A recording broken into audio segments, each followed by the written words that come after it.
Hello everyone. आज की इस क्लास में संवैधानिक प्रावधान से जुड़े हुए प्रश्नों को कराया जाएगा। ये दूसरी क्लास है, इससे पहले एक क्लास हो चुकी है जिसमें 30 प्रश्नों को कराया जा चुका है। क्लास स्टार्ट हो इससे पहले आप सभी इस वीडियो को ज़्यादा से ज़्यादा लोगों के साथ शेयर जरूर कर दीजिए। एक इन्फॉर्मेशन है, समाजशास्त्र से संबंधित सभी परीक्षाओं के लिए यहाँ पर प्रैक्टिस सेट एंड सोशियोलॉजी के नोट्स प्रोवाइड कराए गए हैं। यहाँ पर आप देख सकते हैं सब दिया गया हुआ है। एंड जो आप यहाँ पर प्रैक्टिस सेट देख रहे हैं ये दो है, एक में तो 1000 से ज़्यादा प्रश्न हैं और दूसरा जो प्रैक्टिस सेट है उसमें 300 से ज़्यादा प्रश्न हैं। बात की जाए समाजशास्त्र के नोट्स की तो ये सभी परीक्षाओं को ध्यान में रखकर तैयार किए गए हैं, सभी परीक्षाओं के लिए उपयोगी है। यहाँ पर एक नंबर प्रोवाइड कराया गया है, व्हाट्सएप नंबर है। इससे जुड़ी हुई कोई भी जानकारी चाहते हैं तो दिए गए व्हाट्सएप नंबर पर आप मैसेज करके पूछ सकते हैं। बात की जाए समाजशास्त्र के नोट्स की जिसका प्राइस 399 है, इसमें आप ये सारे टॉपिक्स आपको देखने के को मिलेंगे। आप यहाँ पर टॉपिक्स देख सकते हैं, ठीक है। और ध्यान रखिएगा प्रैक्टिस सेट एंड सोशियोलॉजी के नोट्स ये आपको पीडीएफ फॉर्मेट में प्रोवाइड कराए गए हैं। इसके अलावा एक यहाँ पर समाजशास्त्र से संबंधित दूसरा नोट्स है, ये आपको वन लाइनर में देखने को मिलेगा जिसका प्राइस 249 है। बात की जाए आपके हायर एग्जाम के लिए जो फर्स्ट पेपर है जीएस का उसके प्रैक्टिस सेट की तो इसमें प्रश्नों की संख्या 1000 से ज़्यादा है जिसका प्राइस पहले 199 था जिसे कम करके 149 कर दिया गया है। कोई भी जानकारी चाहते हैं तो दिए गए व्हाट्सएप नंबर पर आप मैसेज करके पूछ सकते हैं। 30 प्रश्न कराए गए हैं, यहाँ तक हो गया था। चलिए यहाँ से शुरू करना है। देखिए प्रश्न है, स्त्रियों तथा कन्याओं का अनैतिक व्यापार निरोधक अधिनियम कब पारित हुआ? विकल्प देख लीजिए, 1955, 1956, 1958, 1961 यहाँ पर है। 1955, 1956, 1958, 1961 है। स्त्रियों तथा कन्याओं का अनैतिक व्यापार निरोधक अधिनियम कब पारित हुआ? कब पारित हुआ था ये? 1956 में, 1956 में। विकल्प बी यहाँ पर इस प्रश्न का सही उत्तर हो जाएगा। प्रश्न है, भारत सरकार द्वारा पहला भ्रष्टाचार निरोधी अधिनियम कब पारित किया गया? भारत सरकार द्वारा पहला भ्रष्टाचार निरोधी अधिनियम कब पारित किया गया? 1950, 1947, 1954 या फिर 1964? भारत सरकार द्वारा पहला भ्रष्टाचार निरोधी अधिनियम कब पारित किया गया? कब पारित हुआ? 1947 में, 1947। विकल्प बी यहाँ पर इस प्रश्न का सही उत्तर हो जाएगा। प्रश्न है, भारतीय संविधान में कौन सी अनुसूची पंचायती राज व्यवस्था की शक्ति से संबंधित है? 9वीं अनुसूची, 11वीं, 5वीं और 6ठी यहाँ पर अनुसूची दी गई है। किस अनुसूची में पंचायती राज व्यवस्था की बात की गई है? कौन सी अनुसूची पंचायती राज व्यवस्था से संबंधित है? 11वीं अनुसूची, ठीक है, 11वीं अनुसूची होगा। विकल्प बी यहाँ पर इस प्रश्न का सही उत्तर हो जाएगा, 11वीं अनुसूची। प्रश्न है, अस्पृश्यता को समाप्त किया जाता है और उसका व्यवहार किसी भी रूप में निषिद्ध है, ये कहाँ पर घोषित है? किस अनुच्छेद में वर्णन है? अस्पृश्यता के अंत की बात किस अनुच्छेद में की गई है? अनुच्छेद 13, अनुच्छेद 15, अनुच्छेद 17 और अनुच्छेद यहाँ पर 19 दिए गए हैं। विकल्प सही विकल्प हो जाएगा अनुच्छेद 17। अनुच्छेद 17 अस्पृश्यता के अंत की बात करता है, यहाँ पर विकल्प सी हो जाएगा सही। प्रश्न है, भारत में समान पारिश्रमिक अधिनियम किस वर्ष पारित किया गया?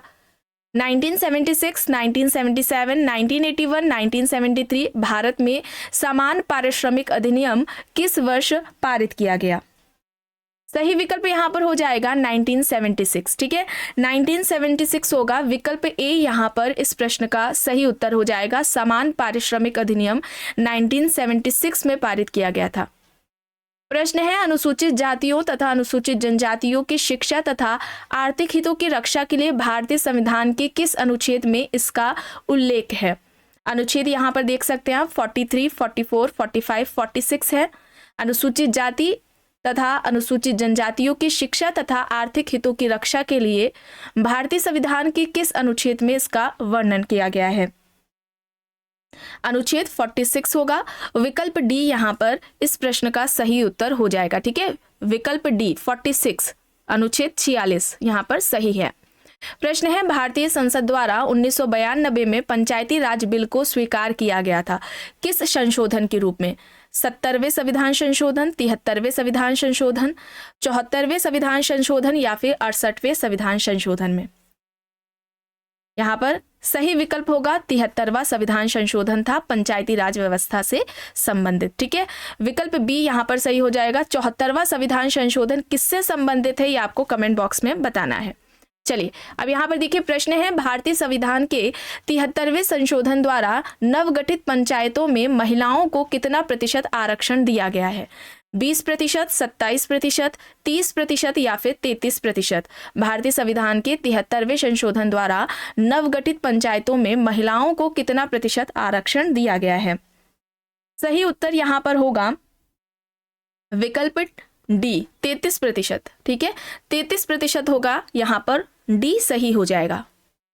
प्रश्न है, कौन सा अनुच्छेद अनुसूचित जनजाति के कल्याण को बढ़ावा देने के लिए और उसके लिए एक बेहतर प्रशासन प्रदान करने के लिए राज्य सरकारों को केंद्र सरकारों द्वारा विशेष राशि की स्वीकृति करने का प्रावधान करता है? अनुच्छेद 275, अनुच्छेद 325, अनुच्छेद 165 या फिर अनुच्छेद 335। कौन सा अनुच्छेद अनुसूचित जनजाति के कल्याण को बढ़ावा देने के लिए और उसके लिए एक बेहतर प्रशासन प्रदान करने के लिए राज्य सरकारों को केंद्र सरकारों द्वारा विशेष राशि की स्वीकृति से संबंधित है? किस अनुच्छेद में वर्णन है? अनुच्छेद यहाँ पर होगा 275। ठीक है, 275 होगा, विकल्प ए यहाँ पर राइट आंसर होगा। प्रश्न है, भारतीय श्रम संघ अधिनियम कब पारित हुआ? भारतीय श्रम संघ अधिनियम कब पारित हुआ? 1926, 1929, 1930 या फिर 1932? भारतीय श्रम संघ अधिनियम कब पारित हुआ था? 1926 में पारित हुआ था, 1926 यहाँ पर राइट होगा। ऑप्शन ए यहाँ पर सही हो जाएगा। प्रश्न है, हिंदू विवाह अधिनियम 1955 इन पर लागू नहीं होता है, इनमें से किस पर लागू नहीं होता है हिंदू विवाह अधिनियम 1955? देखिए जैन, बौद्ध, लिंगायत और सिख यहाँ पर दिया गया है, तो हिंदू विवाह अधिनियम 1955 किस पर लागू नहीं होता है? लिंगायत पर। ठीक है, लिंगायत होगा, सी यहाँ पर राइट होगा, लिंगायत यहाँ पर राइट है। प्रश्न है, अनुसूचित जनजाति के लिए राष्ट्रीय आयोग का सृजन भारतीय संविधान के किस संशोधन के द्वारा किया गया? 65वां, देखिए कौन सा संशोधन पूछा जा रहा है? अनुसूचित जनजाति के लिए राष्ट्रीय आयोग का जो सृजन है वह भारतीय संविधान के किस संशोधन के द्वारा किया गया है? तो यहां पर इस प्रश्न का सही उत्तर क्या हो जाएगा? 89। ठीक है, 89 कॉन्स्टिट्यूशन अमेंडमेंट होगा, यहाँ पर ऑप्शन सी यहाँ पर राइट आंसर हो जाएगा। चलिए आगे देखते हैं। प्रश्न है, किस संवैधानिक संशोधन द्वारा इसकी प्रस्तावना में धर्मनिरपेक्षता, समाजवाद और सत्यनिष्ठा शब्दों को शामिल किया गया है? कौन सा संशोधन है? किस संशोधन में, किस संवैधानिक संशोधन द्वारा भारत की जो प्रस्तावना है, प्रस्तावना में धर्मनिरपेक्षता, समाजवाद और सत्यनिष्ठा शब्दों को शामिल किया गया? किस संशोधन के तहत? कौन सा संशोधन था? 42वां संविधान संशोधन, जो कि 1976 में हुआ था। ठीक है, यहाँ पर विकल्प डी हो जाएगा सही। प्रश्न है, भारत के संविधान की किस धारा में व्यक्त किया गया है कि 14 वर्ष से नीचे की आयु का कोई भी बालक किसी फैक्ट्री या खान में काम नहीं करेगा और ना ही किसी खतरनाक रोजगार में नियुक्त होगा? धारा 24, 25, 330 और 335 यहाँ पर विकल्प दिए गए हैं। भारत के संविधान की किस धारा में व्यक्त किया गया कि 14 वर्ष से नीचे की आयु का कोई भी बालक किसी फैक्ट्री या खान में काम नहीं करेगा और ना ही किसी खतरनाक रोजगार में नियुक्त होगा? यहाँ पर विकल्प होगा धारा 24। विकल्प ए यहाँ पर इस प्रश्न का सही उत्तर हो जाएगा। प्रश्न है, काका कालेलकर आयोग की स्थापना कब हुई थी? 1956, 1949, 1948 या फिर 1953? काका कालेलकर आयोग की स्थापना कब हुई थी? कब हुई थी काका कालेलकर आयोग की स्थापना? 1953 में हुई थी। विकल्प डी यहाँ पर राइट आंसर हो जाएगा। प्रश्न है, अस्पृश्यता अपराध अधिनियम 1955 का इनमें से किस संशोधन में उसका संशोधन करके इसका नाम नागरिक अधिकार संरक्षण कानून कर दिया गया? 1966, 1976, 1986 या फिर 1996? अस्पृश्यता अपराध अधिनियम 1955 का इनमें से किस में संशोधन करके उसका नाम नागरिक अधिकार संरक्षण कानून कर दिया गया था? सही विकल्प होगा 1976। ठीक है, 1976 होगा यहाँ पर, ऑप्शन बी यहाँ पर राइट आंसर हो जाएगा। प्रश्न है प्रथम पिछड़ा वर्ग आयोग के अध्यक्ष निम्न में से कौन थे? विनोबा भावे, जयप्रकाश नारायण, काका कालेलकर, सर सैयद खां। प्रथम पिछड़ा वर्ग आयोग के अध्यक्ष कौन थे इनमें से? काका कालेलकर थे। सी यहां पर राइट होगा। प्रश्न है अनुच्छेद इनमें से किस अनुच्छेद में राष्ट्रपति के द्वारा अनुसूचित जातियों और जनजातियों के लिए विशेष अधिकारी की नियुक्ति की व्यवस्था की गई है? किस अनुच्छेद के तहत राष्ट्रपति के द्वारा अनुसूचित जाति एवं अनुसूचित जनजाति के लिए विशेष अधिकारी की नियुक्ति का प्रावधान किया गया है? कौन सा अनुच्छेद होगा? अनुच्छेद 338 होगा। ठीक है, 338 होगा यहाँ पर राइट आंसर, ऑप्शन ए हो जाएगा सही। प्रश्न है भारतीय संविधान के किस अनुच्छेद के अंतर्गत राज्य द्वारा पूर्ण अथवा आंशिक सहायता प्राप्त किसी भी शिक्षण संस्था में किसी नागरिक को जाति, वंश अथवा भाषा के आधार पर प्रवेश से नहीं रोका जा सकता? अनुच्छेद देखिए, विकल्प में यहाँ पर दिए गए 28, 29, 30 और 31। सही यहाँ पर कौन सा होगा? अनुच्छेद 29 के तहत राज्य द्वारा पूर्ण अथवा आंशिक सहायता प्राप्त किसी भी शिक्षण संस्था में किसी नागरिक को जाति, वंश अथवा भाषा के आधार पर प्रवेश से नहीं रोका जा सकता। यहाँ पर अनुच्छेद 29 हो जाएगा, बी यहाँ पर सही होगा। प्रश्न है अनुच्छेद इनमें से किस अनुच्छेद में यह कहा गया है कि संघ या राज्य के कार्यों से संबंधित सेवाओं एवं पदों के लिए नियुक्तियां करने में अनुसूचित जातियां तथा आदिम जातियों के हितों को ध्यान में रखा जाएगा? अनुच्छेद आप यहाँ पर देखिए 325 है, 335, 345 और 355 यहाँ पर दिया गया है। यहाँ पर 335 होगा, बी यहाँ पर राइट आंसर हो जाएगा। प्रश्न है किस अनुच्छेद में हिंदुओं के सार्वजनिक धार्मिक स्थानों के द्वारा सभी जातियों के द्वार खोल देने की व्यवस्था की गई है? राइट आंसर क्या हो जाएगा? इनमें से किस अनुच्छेद में हिंदुओं के सार्वजनिक धार्मिक स्थानों के द्वार सभी जातियों के लिए खोल देने की व्यवस्था की गई है? अनुच्छेद 25 होगा, 25, बी यहां पर राइट आंसर हो जाएगा। प्रश्न है निम्न में से किसके अनुसार अस्पृश्य जातियां वे हैं जो अनेक सामाजिक और नैतिक निर्योग्यताओं का शिकार हैं?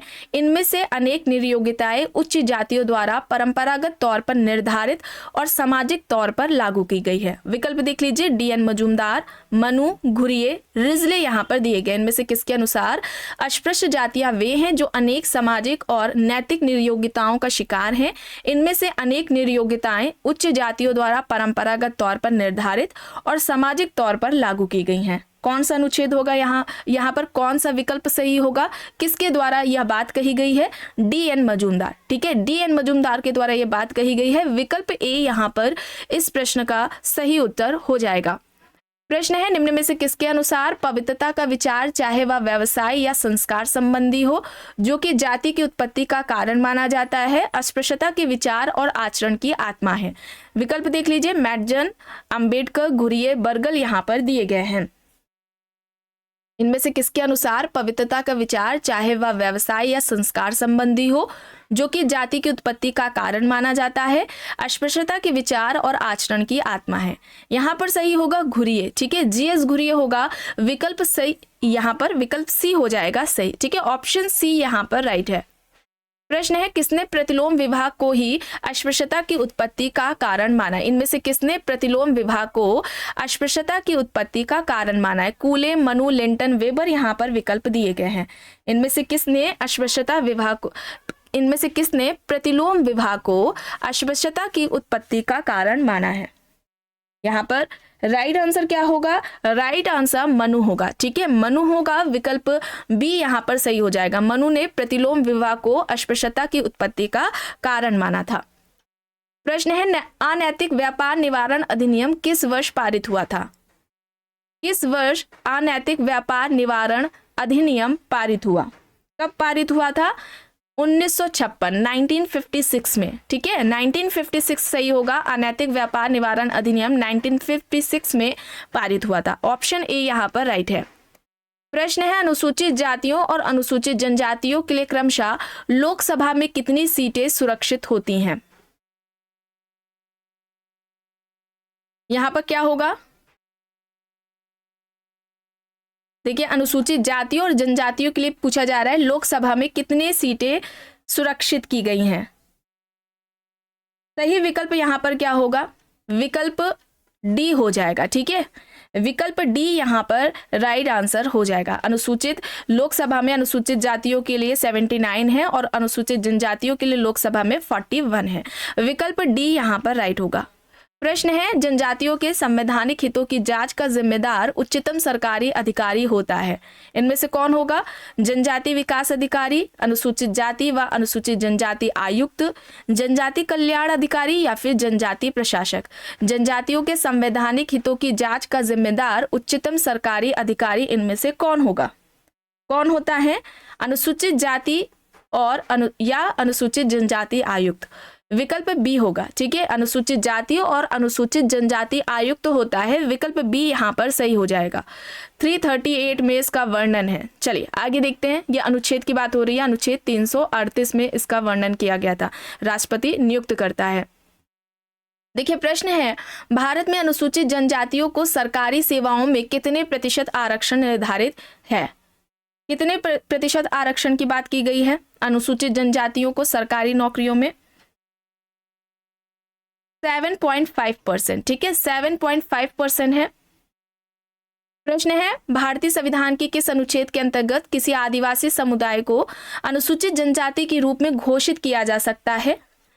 अनुच्छेद 339, 342, 244 या फिर 275। किस अनुच्छेद के अंतर्गत किसी आदिवासी समुदाय को अनुसूचित जनजाति के रूप में घोषित किया जा सकता है? यहाँ पर 342 होगा। 342 ऑप्शन बी यहाँ पर राइट आंसर हो जाएगा। आखिरी प्रश्न है, निम्न में से कौन सा अनुच्छेद अनुसूचित जाति और अनुसूचित जनजाति के कल्याण के लिए बने भारत के संविधान के उपबंधों के कार्यान्वयन हेतु राज्यों को सहायता का प्रावधान करता है? 275, 238, 224 और 339 यहाँ पर अनुच्छेद दिए गए हैं। सही यहाँ पर विकल्प अनुच्छेद 275 होगा। ठीक है, 275 होगा। अनुच्छेद 275 के तहत अनुसूचित जाति व जनजाति के कल्याण के लिए भारत का जो संविधान है उसमें बात की गई है। राज्यों को ये जो प्रावधान का वर्णन है वो 275 में किया गया है। तो आज की इस क्लास में बस इतना ही। आई होप ये आपको पसंद आई होगी। अगर पसंद आई है तो प्लीज़ लाइक करिएगा, कमेंट करके ज़रूर बताइएगा। चैनल पर अगर आप नए हैं तो चैनल को भी ज़रूर सब्सक्राइब कर लीजिए एंड इस वीडियो को जितना हो सके ज़्यादा से ज़्यादा लोगों के साथ शेयर भी ज़रूर करिएगा।